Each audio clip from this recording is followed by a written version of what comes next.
We are live. Good morning. Good morning. How are you? How are you? Let's see if we are live. Good morning. How was your weekend? It's a Monday morning. I'm excited to be here. As usual, it's going to be a short week, but a beautiful week. It's Thanksgiving week here in America.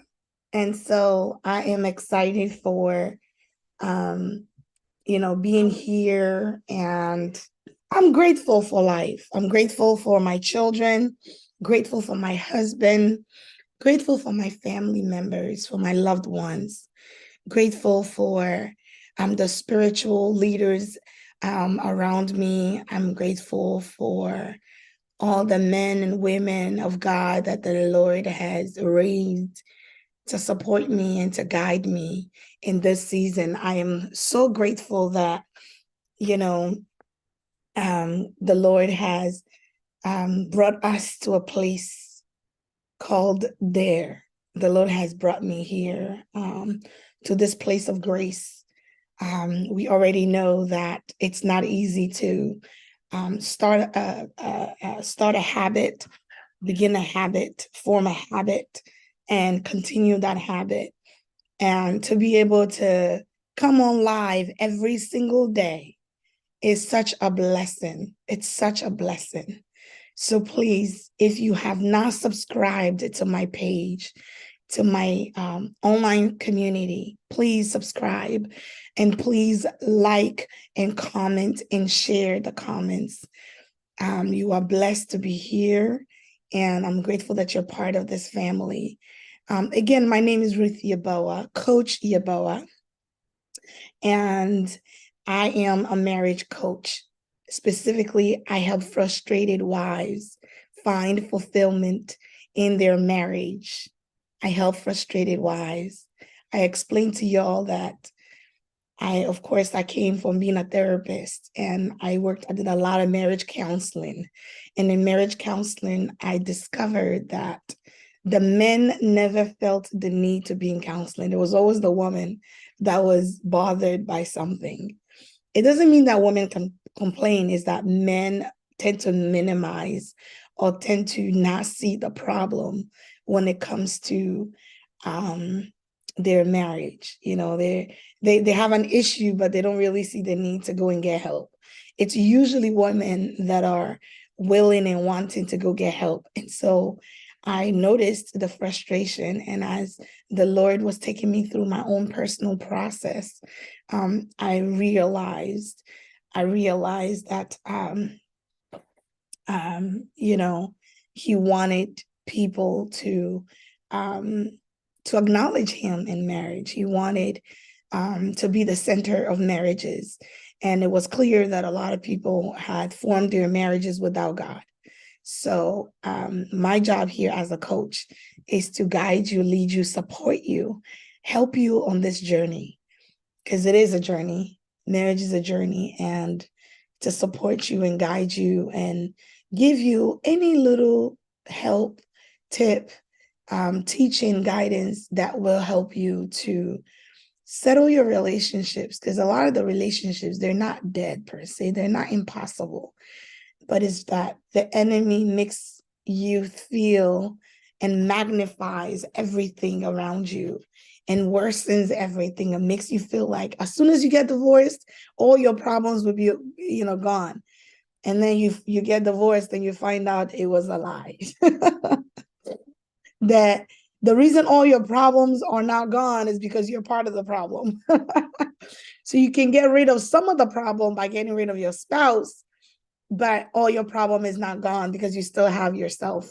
And until you work on yourself and become better, you will still continue to experience the void, the emptiness, the self-esteem issue, the negative response to others. And so understand that marriage is very interesting, and that is why marriage is a miracle. And the only way you can experience the miracle of marriage is by recognizing the person who can bring in the miracle. We have the love, we have the attention, but we don't carry the miracle. We don't carry it. We need God in the marriage to step in and dispense and provide, just like Jesus in the book of John chapter 2, Jesus brought about new wine, right? He made wine out of water. Sometimes your relationship is void. Sometimes your relationship is just, there until the Spirit of the Lord moves upon it. The Bible says in the book of Genesis chapter 1 that the earth was without void.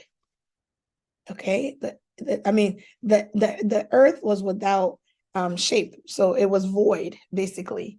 And so the Lord God spoke, and as it spoke, the Spirit of the Lord hovered, upon the face of the earth. And as the Spirit of the Lord came upon the face of the earth, things began to happen. So many of us, we've been married, all right, maybe even 20 years, but we haven't done it right because it's been void, it's been empty, it's been painful, it's been betrayal after the betrayal, and, lack of trust and issues. And I'm saying to you that the Spirit of the Lord has to move upon it. So today I want to talk to you about rekindling romance and marriage. I'm going to be very quick. I won't be long at all. Probably 10, 15 minutes, I'll be done. But rekindling romance in marriage is so necessary.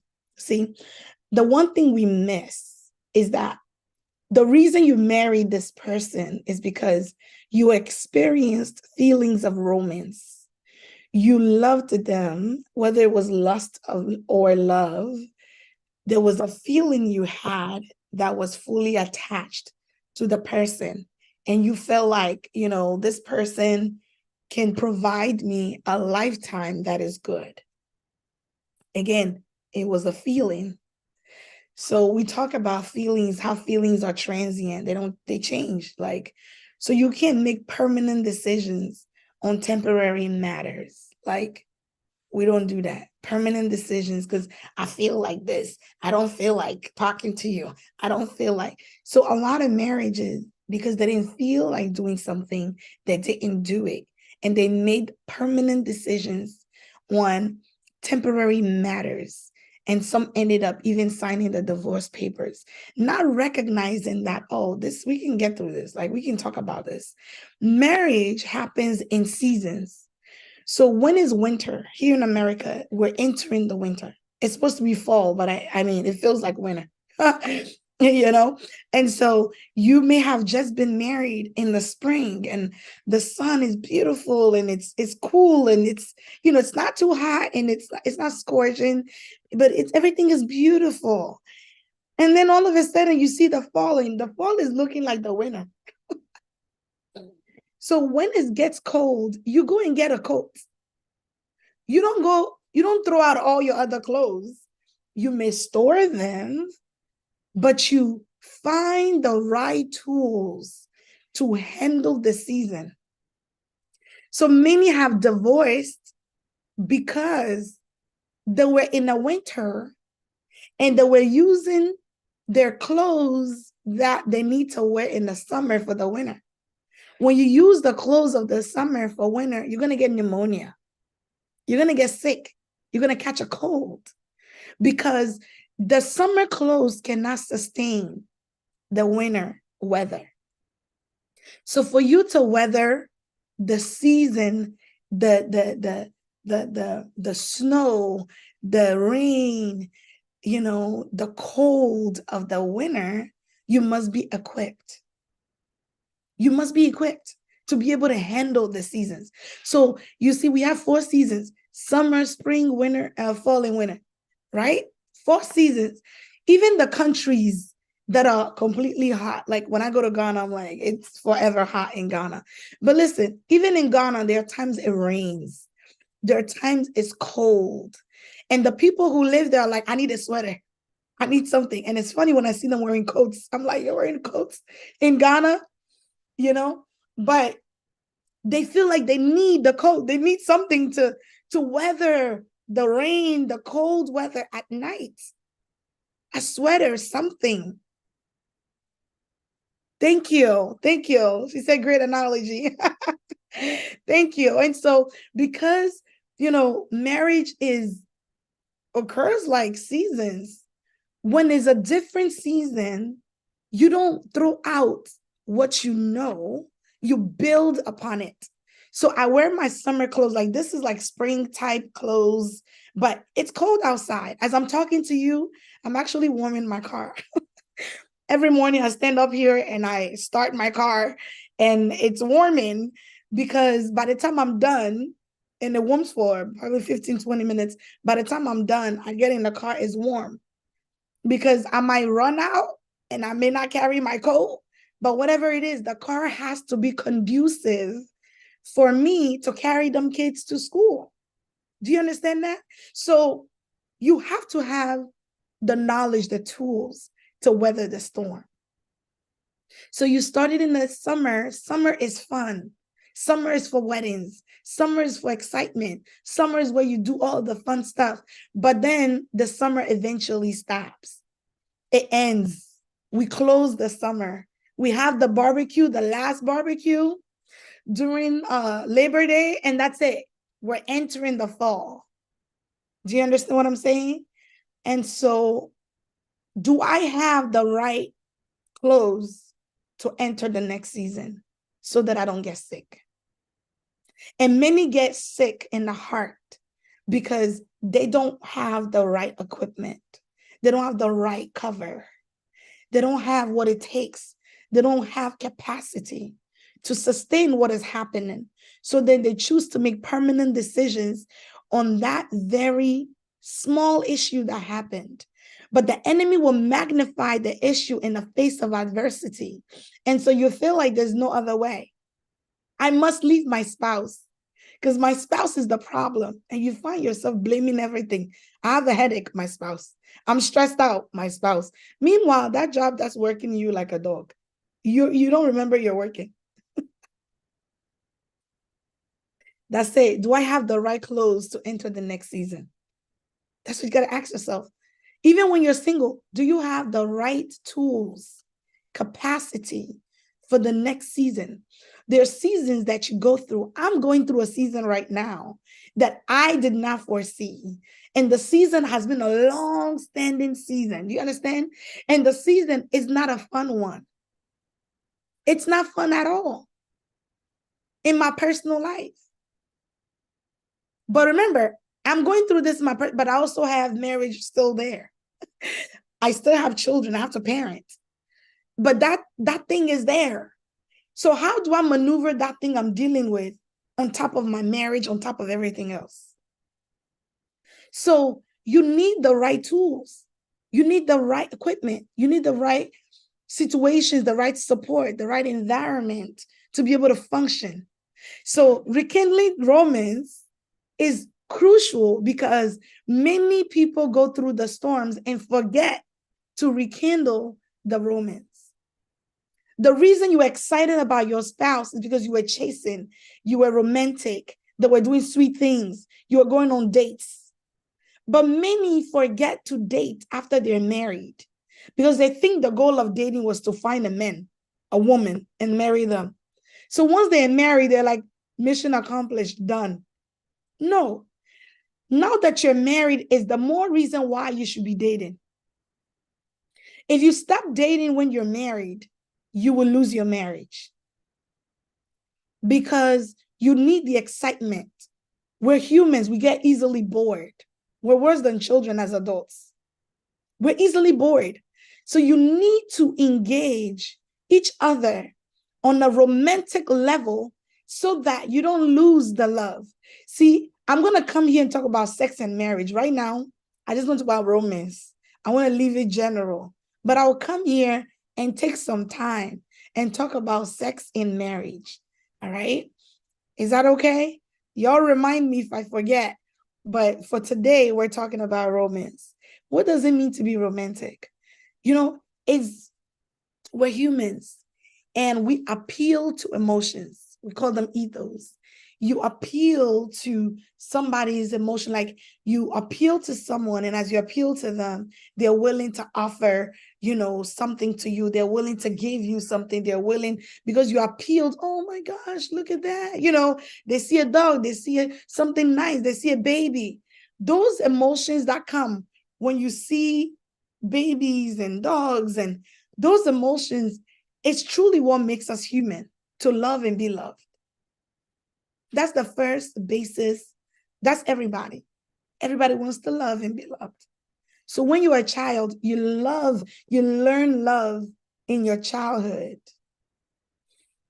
Those who have been abused, neglected, and had to go live with other family members, they may not have experienced bonding and love the way they intended, the way they were supposed to. So they don't know how to offer love. They don't know how to even show love. They don't know how to hug. They don't know how to, So when I started these lives, I get busy and I don't get to really sit with my children before they go to school and stuff like that. We get a few minutes like in the car, but I don't get to really sit with them. So I told both of them, I said, look, what you need to do is hug each other every morning. So I told them, it's my job, but I had to put it in there. Eventually I hugged them like later, or if we have like a few minutes, I will hug before you. But I told them, I said, do this for each other. Hug each other before you go to school. And when you get off school, hug each other, because they need to learn how to express love, care. There are people that don't even hug because they're so stern. They didn't learn to be sensitive. They didn't learn to be close to people. They didn't learn to bond. So the two girls, I said, you two girls, you're your sister's keeper. Love each other. Be there for each other. Don't fight. My siblings and I were not this close. We used to be, and then things changed. Okay? Unfortunately. But you know what? I'm teaching my children. I'm not carrying this to my children. It stops with me. They're going to love each other no matter what. So the way you are raised impacts how you love, how romantic you can be. You hear a lot of African men talk about how they're not very romantic. You need to learn to be romantic. All right? French people are very romantic. So, Ivorians were colonized by the French, like France. And so they're very romantic by nature. They're like the French people because they colonized them. Yeah. But our brethren from Ghana and certain places, don't shoot me, all right, are not as romantic. Y'all can tell me if you're watching from Ghana, let me know. Like, are Ghanaian men very romantic? I say Ghanaian men because it seems like that's the only thing I was attracted to was Ghanaian men. And I didn't find them very romantic. Maybe a few, but it's something you can learn. Okay? It's something you can learn, right? So the way you build your romance back up when you've been drawn out and disconnected, and talk openly about your feelings. Like, hey, we used to so love each other. We used to go out, have fun. There's something a date does to you. Like you go out and you enjoy yourself and you're eating and you're laughing and you feel like a kid again. And it helps you. It helps you. Yes, the young ones are trying. Thank you. I think so too. The young ones now they are learning and they are a little better, but the grown folks, they don't know how to be romantic. All right. So talk about the desires you have. Talk about the state of your relationship. Like, what's going on with us? Like, we used to be so close. Talk about what you want to see in your marriage. Like, I know I told my husband, like, we need to reinstitute date. We've been going on dates now, but there was a long period of time we weren't going anywhere. I'm like, it's not like we can afford to go out. So that's the part. I'm like, okay, sometimes you're like, okay, I'm trying to save. We don't have money. That wasn't the situation. So why are we not going out? Like, I wasn't understanding why we weren't going out. He's a homebody. He likes to stay home and cook and whatever. So he would just cook and say, let's eat. But I want to go out. But I want to go out. Okay, can we go out? And so I think now I'm like, nope, we're scheduling it, we're going. And so now we're bringing it back fully. You have to date. And a lot of couples are living life, the mundane things, get up, go to work, come back. Get up, go to work, come back. If you're in kitchen, cook, get up, go to work, come back. So it's just like, all right, you're just bored. Like, it's not fun. Fun gives you life. Joy. The joy of the Lord is our strength. So when you have joy, there's so much strength in you. You come alive, You see how I'm awake this morning? Awake, and it's 7:00. But I've been up since 5, and I feel like, it's like I could run a marathon. You need to be alive to even enjoy your marriage. You need to see the goodness in your marriage. You really need to appreciate the marriage. And we'll talk about that this week, okay? Communication, you need to have quality time. We underestimate quality time in marriage. Quality time is crucial. It's important. Like I said, quality time is date nights. Quality time is weekend. Let me tell you, sex on your bed at home and sex in the hotel is two different things. Do you understand what I'm saying? So if you feel like, okay, this is too much over here, what's going on in this home? Book a weekend away. Don't tell me about children, because you see, the thing about the kids is the kids are there. They will go away. They can't wait till they're grown so they can get out your hair, get out the house. So don't make your whole life about, oh, I don't have a babysitter. I don't have a babysitter. Spend the money and cut the cost somewhere else. If you don't know how to do hair, learn to do hair, do something. Save the money on your hair, because I know the hair can be a handful. It can cost a whole lot. So listen, you save money here. Maybe 1 month you figure out something to do, or do the kids' hair. Like, I got my daughter's hair done, and them kids cost me $140. All right. I don't know if it's going to last for that long, but that's what it cost me. Meanwhile, I do hair. Them kids don't want me to do their hair. But there are times I'm like, no, come, let me wash your hair. I'm going to do it. You save the money there. You use the money for something else. If you save $200, that's your date money. You're talking about hotel. You could book overnight. You go from Friday after work, you just go. Come back on Saturday. The Saturday, when you check out at 11, right? Don't just leave. Tell the hotel, oh, it's 11. Can I check out at 1:00? Listen, I know how to milk hotels. I used to travel all the time, so I know the system. I said, can I stay in here till 1:00, p.m.? I stayed till 1. We leave. Hopefully there's also free breakfast. We leave, go have lunch, and then find an activity after that. By the time you're done, it's like 3, 4:00. You still get that whole full day. Do you understand? So even if it's just one night, you can go away. Bring the fire back, and then you rekindle the fire, and then you're set. Then you're set.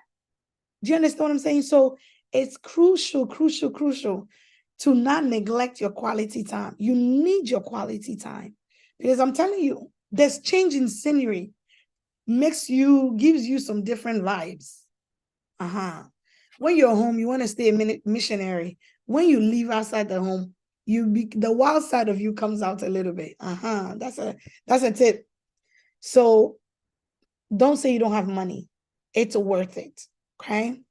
Surprises. Surprise your partner. Be thoughtful.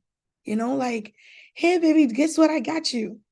Listen, the one thing we always talk about is that we're not, there are couples like, buy me a car, buy me. I'm like, we don't do all of that, because like the money is together. So like, there's no, he's buying me a car. We're buying ourselves a car, like there's no, do you know what I'm saying? He can pick the car out and say, oh, I want you to get this car. But because everything is together, it's not about, oh, my husband bought me a car. It's not about that. It's rather do something little to surprise the person. Like, our 10th anniversary, I told him, I said, I loved my ring. I kept my ring. So 10 years, I said, what do you think you should do? And without a shadow, he said, I have to get you a new ring. I said, then now you are talking now. You are talking. So we went to the jewelry store. I didn't even know, Okay. I didn't even know that the jewelry store will be able to upgrade my ring. I was like, oh, I didn't know that. So they upgraded the ring. And then I was like, oh, but of course they upgraded to something they can charge you. All right. Upgraded so much, but that was a nice, pleasant surprise that, never complained. There are women who are like, I need my ring to be 4 carat. Da, da, da, da, da. No, we were starting life. We had to be realistic because our rings were not 10,000 when we began. It wasn't when we began. Because of that, we were able to buy a house. We bought a home right after marriage. Within 6 months or so, we bought a home. If we had gotten the ring, I remember one girl telling me, she said, I want a black diamond. And I want that diamond to be like 10 carats. I said, is it? I didn't even know there was 10 carats. Those things are nice, but they don't make marriage. They don't. So if you are a person, you're getting married, you want the biggest ring. Listen, I know women who buy rings for themselves. I know. The ring is huge, but they bought it. The man didn't buy it. That's not how we marry. These queens of today, they are queening. They are slaying all over the place. But listen, don't do that. When you start life, focus on the marriage. Focus on building a strong foundation. The enemy, especially if you do the right thing, the enemy will attack you left, right, center. But focus on building the strongest foundation you can build. And when the time comes, 10 years later, I can get the ring I want. Do you understand what I'm saying? It doesn't mean whatever is important for you, you get it later. You don't have to spend all your money in the front when you can buy a house, you have children to raise. You understand? So don't spend 40,000 on a wedding. Don't spend. So you could use the money to surprise each other. Hey, let's go on a cruise. We went on a cruise. It was a 3-day cruise. It wasn't much of anything, but the fact that we could leave, go somewhere in the pandemic when everybody was stuck in the house, we were cruising. Oh man, we used to travel, because of church and everything. Now we've, cut down on that lifestyle a little bit. We weren't traveling doing bad things, but it was the time of, it's weekends. Weekends is when you travel. And so because of church and all, so we cut off a lot of that and we don't travel as much. But 2024, you need to catch me if you can. Catch me if you can in 2024 because I am living it all the way up. Do you get me? Anyway, surprise each other. And that was a pleasant surprise for me. I loved it. And there are things that he will do, like he makes the meanest fried rice. Listen, anybody who's been in my house will tell you, this fried rice is not a restaurant fried rice. It's not. We love Thai food. We love Thai food so much that we are planning to go to Thailand. We're still going to go. But right now, we moved it on the side because when I tell you, he has replicated Thai at home. So now we don't even look for Thai food anymore. Like we're done. Because all the Thai restaurants where we live, and even when I go to DC area, nothing can compare. And that's without exaggeration. All right. And so those are surprises for me. When I come home from a long day, I get home, I'm like, is there Thai food? Did you make the chicken? And he makes this mean, crispy chicken. So if you are good in cooking, and surprise your wife as a man. Clean the room, clean the bathroom, imagine, clean. Either way, I'm not going to clean the bathroom. But the point is, every once in a while, let's say I'd say, okay, today I'm going to surprise him and clean the bath. Then you clean it. That's a surprise. I wash the dishes in the home. I wash it. I realize the guy doesn't like using his hands to wash dishes. He would rather cook and leave me. Every once in a while, now things are changing more and more. In other words, like yesterday, he cooked and then he washed the dishes. Oh, that's great. I sat there and I watched the guy. Then when he finished, I came and I made light soup, chicken light soup. So we both surprise each other, when we can. It doesn't have to cost a whole lot. Use whatever's in the house and make something sweet. He makes pina colada. Where we live at, nobody's making that mean of a colada. So guess what?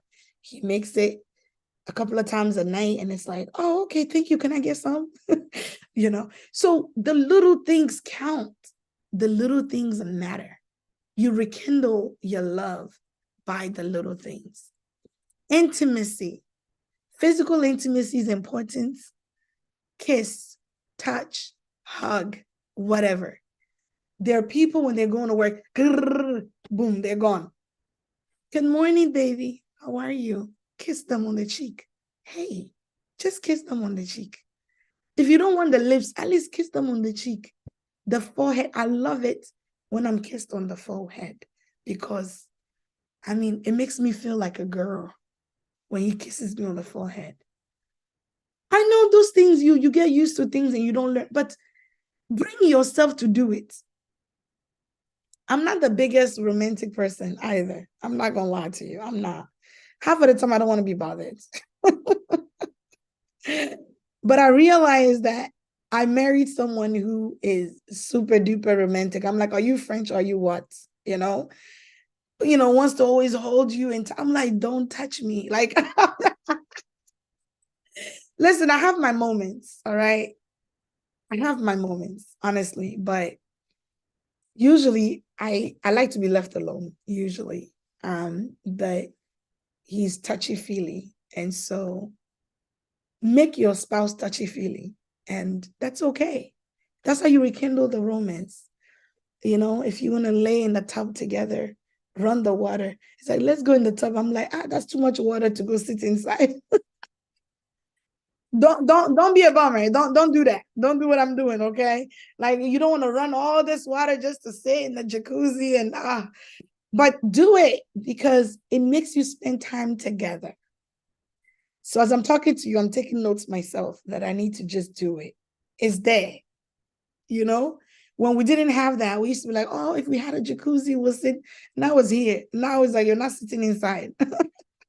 So you make time for those things. It matters. When you appreciate someone, they feel good. A lot of relationships die because the spouse fails to appreciate. When you appreciate someone, you look good in their eyes. Okay, so learn to appreciate each other. Stop complaining. When you complain, you dampen. I don't like people who complain. Oh, you do this and you do that. So if I'm anywhere, any environment that complains all the time, like, ugh, I can't take it. I can't take people who complain. Like, I just can't take it. Because I'm telling you, I don't like arguing. It dampens my spirit. It vexes my spirit. So anybody's like, you were supposed to do this. You didn't do it. And how come you didn't? And people who lashes and bash people, I cannot take it. Let me tell you, I had parents who didn't lash out. My mother was extremely quiet. She had some anger issues though. She did, but she never lashed out with us. Do you see that? She was a quiet, angry person. As we got older, I saw where, she had some anger issues, but she wouldn't lash out.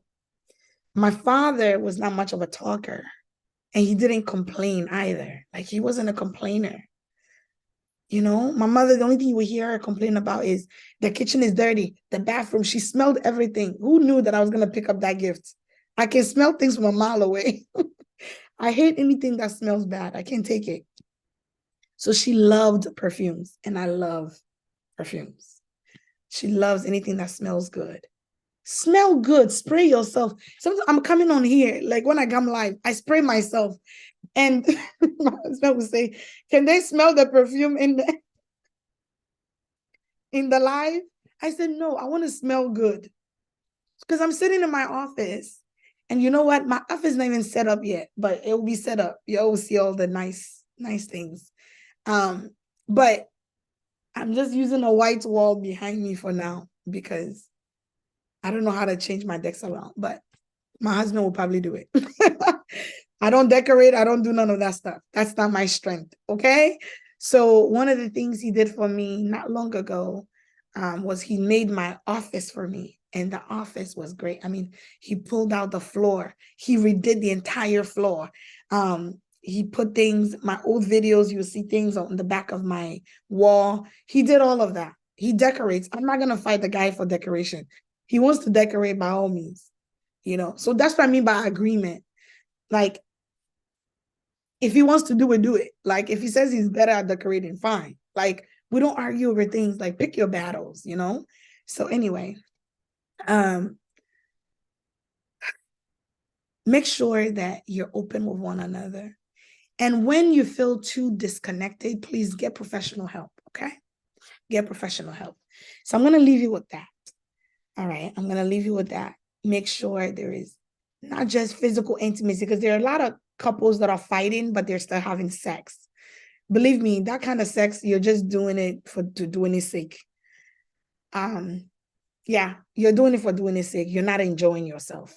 That's why you leave the sex, get out, and you start arguing. But if things are good and you are connected, hey, after the sex, you forget what the argument, you don't even argue because you are free, you are happy. That oxytocin that you released, it carries you for a few days, you know? So you can be upset and annoyed with each other. But make love make sense. You understand? Like, don't just have sex for the sake of it. Don't just do it because, okay, do it enjoying each other. That's what the Bible says. The man and the woman, Genesis 2:25, they were both naked and they were not ashamed. They were not ashamed. That means there are flaws. Everything was open. They were naked. They opened transparency. They were talking about transparency. And with that transparency, they were not ashamed. They were not ashamed by anything that was happening. They were not ashamed of what people would say. They were not ashamed. They loved each other. There was romance. Some men, you hold their hand, they say, leave my hand. No romance whatsoever, dry. Okay? When romance is there, before the person touches you, both of you are in ecstasy. Before they touch you, even a little, do you know that they say couples should be touching each other how many times? Like so many times a day, like 10, 15 times a day. But imagine you get up, you go to work, you come back, hi, and then you go. But you're supposed to touch each other, because touch gives life. People in nursing homes who die early are people that don't have visitors, people that don't receive hugs, that don't receive touch. People in nursing homes that die early are people that don't have any physical connection or touch. So the mere fact that you're touching your spouse, massaging, holding, sitting on top of each other, watching TV, the mere fact that you're doing that, you're bonded. I don't like movies at all. I don't watch TV. I haven't watched TV in years. But guess what? He loves movies. He loves movies. So every once in a while, I'm not going to tell you it's every time because that's not true. Every once in a while, like once or twice a month, maybe, I will sit with them on a Saturday. I mean, I don't finish the movie. Like even last night, we were watching a 3-hour movie. Like who was going to stay there for 3 hours? Not me. You know? But we sat there and I fall asleep small. He wakes me up small. I fall asleep small. I just don't have the capacity, but he can watch movies for hours on end. And that's okay. Because I have other things I can do on my own for hours. So I'm never bothered. Like, why are you? Like, thank goodness my husband is not into sports and those things. Oh, thank goodness. Okay. But he likes movies. Like I said, I'm not disturbed by it. I'm not like, oh, you're not paying any mind to me. You're not talking to me. No, I need this time. I got things to do. So while he's watching, I'm doing my own thing. I will take a break. I'll go sit there a little bit, laugh small, drink from his cup small, come back up. I'm okay. He likes the living room. I like my office. Every once in a while, you know, and I shared on here, I'm going to leave you with this, that at the early stages of our marriage, we will argue and and I'm getting ready to go to the guest room. And he will come there. So I realized I can't go hide in the guest room because he will come there. He says, I can't sleep. I can't sleep if you leave. To this day, oh my goodness, to this day. To this day, Saturday, I woke up at 6. By 6:30, I was getting ready to go somewhere. And he looked at me, he's like, it's Saturday. Why are you? I said, I have to go somewhere. Guess what? When I left, he went downstairs. He couldn't sleep. He's like, I keep telling you, you need to stay next to me so I can sleep. I'm like, bro, I don't sleep like that. So it's hard for me. So sometimes I carry my iPad and my phones and my in the room so that when I get up, I don't have to leave the bed because it's like, I need to hold you so I can say, I'm like, okay. In the early stages that was happening, I'm like, you're upset, but you're holding me. That don't make no sense. But he wanted to keep the connection. So you know what? That's another tip. Even if you're arguing, hold each other at night and sleep. In the morning, you talk about whatever it is. But for right now, we're going to love each other. All right? You are blessed. What are we talking about tomorrow? I think tomorrow we'll talk about building trust. Building trust. So, because this thing, romance and all of that, it helps you in trust building. So tomorrow we'll talk about that. You are blessed. Have an amazing Monday because I feel so amazing. Can you tell? I feel beautiful. I feel great. I feel excited. I feel grateful. I feel grateful today for how far the Lord has brought me, for everything God is doing, and for what He's about to do. And what eyes have not seen and ears heard, this is what God is doing in my life. I can't thank Him enough. So I hope that you're also experiencing the same thing, and that in this season, no matter what is happening around you, you are riding above all of that and walking in faith. You're walking in faith and not by sight. You are blessed. Have an amazing day. Share the broadcast. Make sure you like it. Make sure you comment, subscribe, hit the notification bell